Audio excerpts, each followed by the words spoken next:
Hello Carla conference. My name is Nina Barbosa. I'm the producer and CEO of the production company Barbosa Film. I live in Oslo. I come from a low-income family. My mom is Colombian and I have a bachelor from the Norwegian Film School. I started Barbosa Film with my sister in 2014, and one of the reasons that we wanted to start a company was that we were shocked when we saw that there were so few women that were getting their projects made. It was around 30%, but we could see that there were so many talented women in the business and that they were not being recognized. So we started Barbosa Film as a feministic company. We wanted to forward female storytellers and creators. Our projects must have at least 60% women in front and behind the camera. And after a couple of years, we also decided that we wanted to do something about the inequality in representation of different minorities in the industries. And now this is a big part of how we choose our projects and how we write our stories. We love to break stereotypes and give new perspectives to people that watch our films. When I talked about starting my own company, many of my teachers, soon to be colleagues, would usually tell me that I shouldn't do it. It's too hard. They were usually white men that themselves had started their own companies. I choose to listen to my mother. She said, if you can't follow your dreams in a country like Norway, where the hell can you do it? And thankfully, it has gone great. We have now finished our first TV series, Nudes, that premiered on the Norwegian broadcaster and that just won a Norwegian TV prize. And our short film, The Manila Lover, was premiered at Cannes Film Festival in the Semaine de la Critique, and last week we won the National Film Prize for that one. I must admit that Barbosa Film is a bit of an anti-establishment company. We like to fight the power and believe that change is coming and that we want to be on the right side of history when it does. We think that the industry needs different types of companies, some big and some small, and that this is part of giving the audience a wider range of projects. But even though we're an anti-establishment company, we also need support and stability to be able to survive.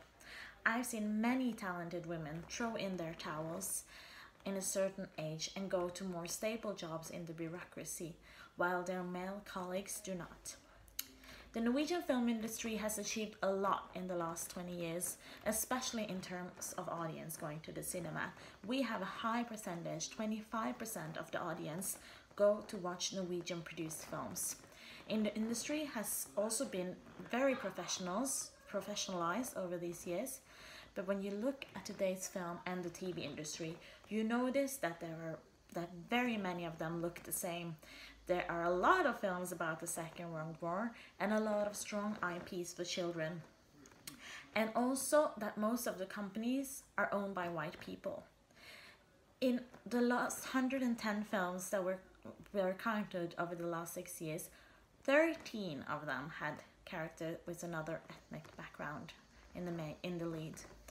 99% of the funding for feature films in the same period went to people that had no one with another ethnicity in their boards or amongst their owners.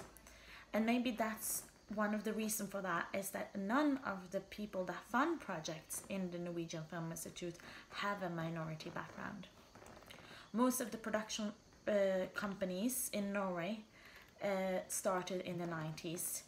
When they started, the Norwegian film industry was smaller than it was now, and the competitive situation was totally different. These companies thus revitalized the film production, and this is one of the things that we're bearing fruits from today.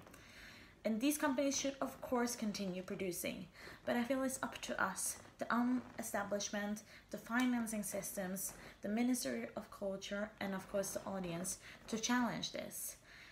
They shouldn't get too comfortable. We need to remind ourselves that film is not just business. It's also our cultural heritage, and it's an important part of our democracy, because who gets their stories told makes a difference in the audience. You feel seen or you feel forgotten. I believe that it will be a democratic problem if it's going to continue to be so difficult for newcomers to take place in the industry. Then companies like Barbosa Film and many more that want to make a change will have to throw in their towels as well.